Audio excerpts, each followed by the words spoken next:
American government that is, you know, that is really, they've really been showing some hostility toward Canadian workers and Canadian jobs. And so now we are free, you know, to do the right thing. Has Christy Clark touched off a trade war with the U.S.? BC's Liberal leader is threatening to slap a carbon levy on U.S. coal exports through BC unless Ottawa outright bans them. Justin Trudeau says he's seriously considering that option since negotiations over softwood have all but fallen apart. None of this is sitting well with the Trump administration. This is what U.S. Commerce Secretary Wilbur Ross said late yesterday. Threats of retaliatory action are inappropriate and will not influence any final determinations.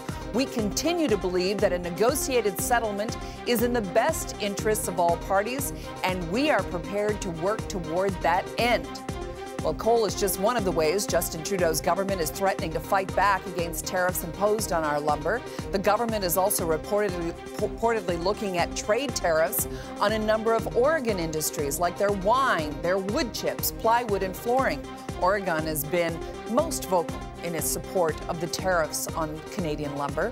Could this be the beginning of a nasty trade war between Canada and the U.S.? It's time for the Sunday Scrum. With me today, freelance columnist Susan Riley. Hi, Susan. Good morning, Carol. From the Globe and Mail, John Ibbotson. Good morning, John. Hi, Carol. And managing partner of SEM Group Public Affairs, Denise CLA. Good morning, Denise. Good morning, Carol. John, let me start with you. Are we at the beginning of a trade war with the United States? Well, I hope not, because it's a war we'll lose.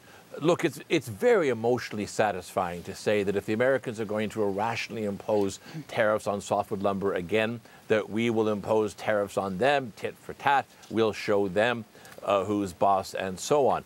But people who are well-versed in trade issues, please correct me on this, but I was looking through the weekend to see whether in previous disputes going back to the 1980s, Canada had retaliated with tariffs, and I can't find any examples. And there's a reason for that. We are far more dependent on trade with the United States than the United States is dependent on trade with us. If we begin slapping retaliatory tariffs, even though the Trudeau government says that's not what it is, and then they will slap back, and it will escalate, and it will hurt us. It's all about jobs, protecting Canadian jobs, and I'm very worried that we were going to let emotion get the better of sound judgment. Okay, I wonder, John, let me just pick up on that point, and then I'm going to go to Denise and Susan. But maybe that's why Justin Trudeau's chosen Oregon. There's an equal trading relationship. It's about $2 billion going either way.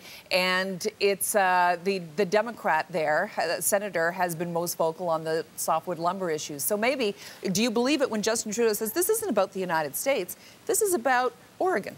What it doesn't matter whether I believe it, it's whether Wilbur Ross believes it.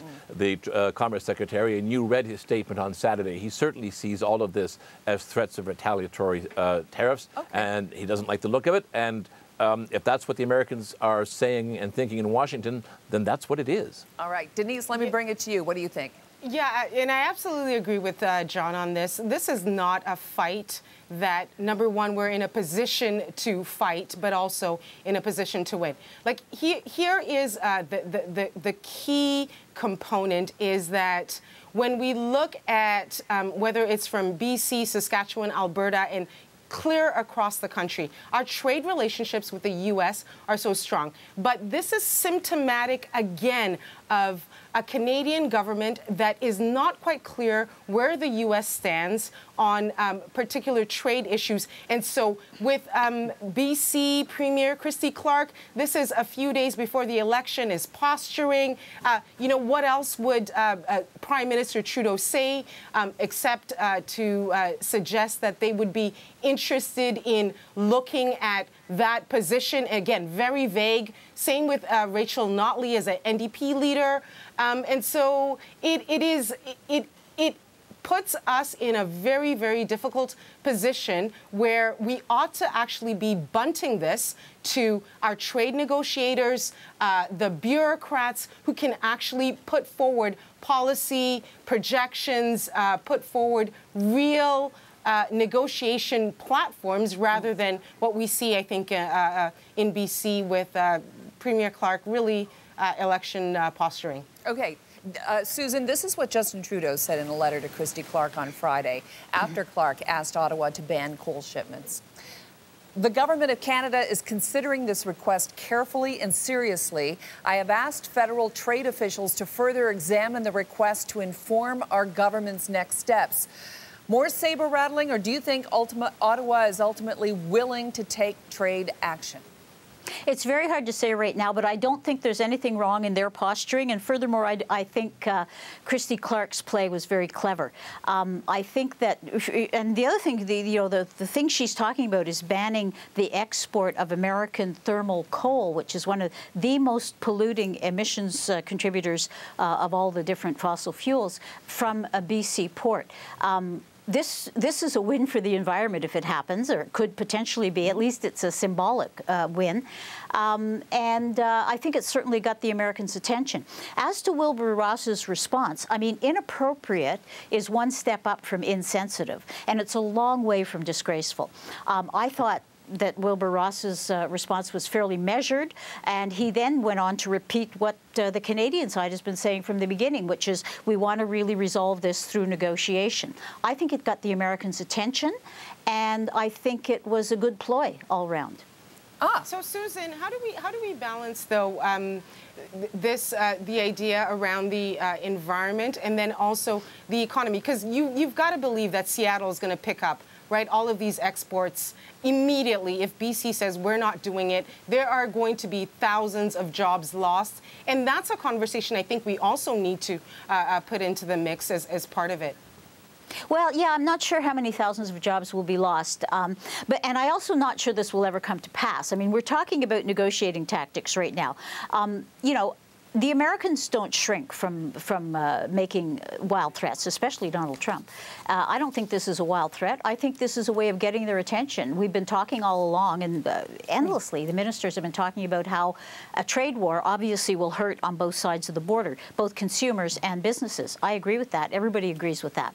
Well, let's just be a little specific about how this might hurt. So I just see it as part of the whole negotiating climate, and I think it was well played.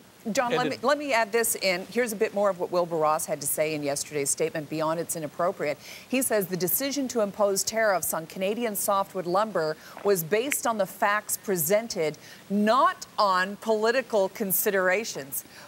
If any Canadian or British Columbian official wishes to present additional information, we will consider it carefully and impartially.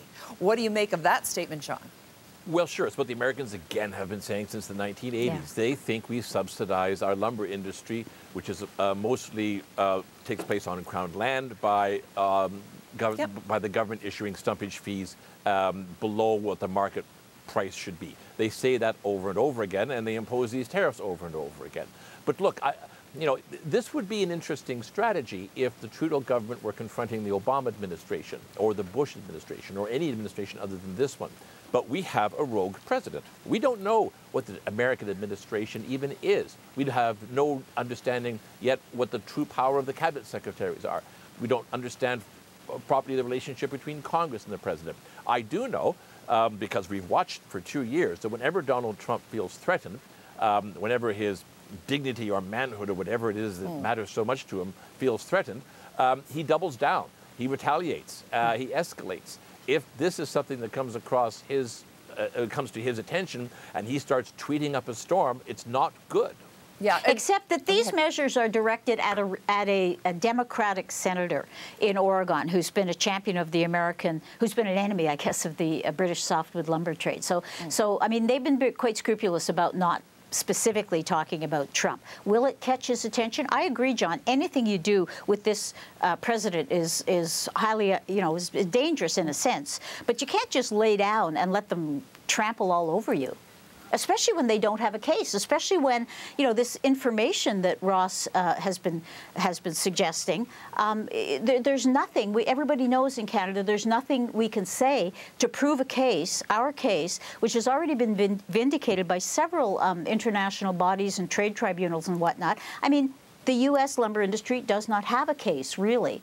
So I think it's time to call them on it. But just very, very quickly, let's not forget that we are at the beginning of the renegotiation of the North American Free Trade Agreement. It's going to take place over the next 6 to 8 months, most likely. Is this the best mood for everybody to be in as we start those negotiations? Denise? I don't know. Yeah, well, I've got to say that I can't help but think that this is part of the pre-election. British Columbians go to the polls in a couple of days. It is posturing, and to John's point, thinking about the position of the Prime Minister.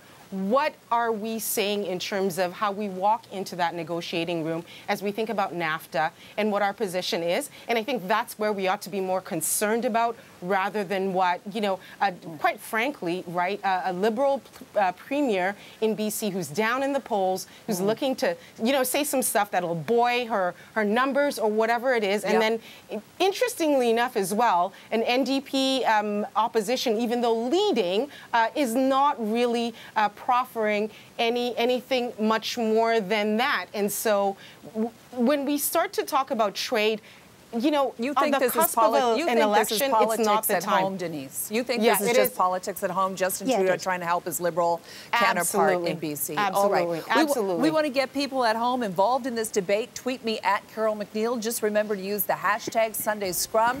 Lots more still ahead.